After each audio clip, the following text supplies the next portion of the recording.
Did you know you can easily make hamburger buns at home with great quality and texture? Watch this video until the end because I'm going to teach you step by step.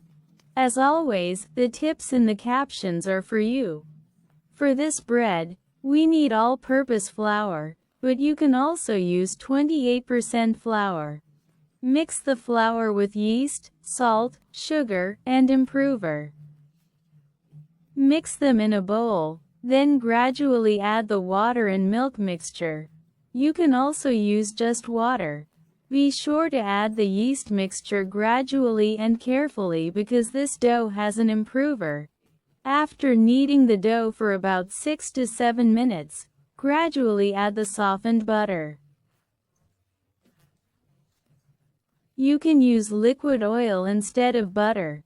Continue kneading until the dough becomes completely smooth and passes the window pane test. For the window pane test, make sure to oil your hands, take a piece of dough, and stretch it.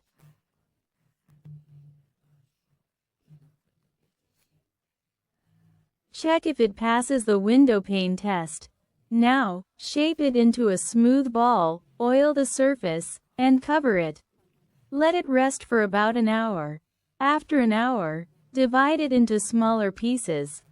If you want regular burger buns, each ball should weigh 120 grams, but since I wanted them smaller here, I made each ball weigh 80 grams. Now, take each piece of dough and shape it properly, ensuring the surface is completely smooth.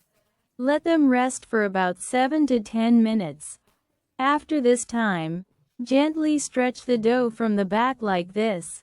Dip it in water first, and then, if you like, in sesame seeds or anything else you prefer.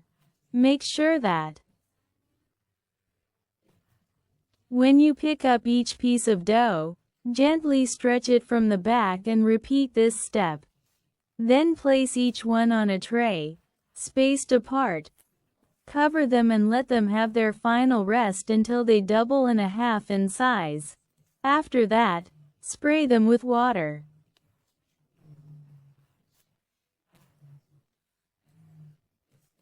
Place them in the preheated oven. Have a dish with boiling water in the oven beforehand. Let the first 7 minutes of baking be with steam. After that, remove the water dish and continue baking without steam until they turn golden on top. I hope you enjoy this tutorial.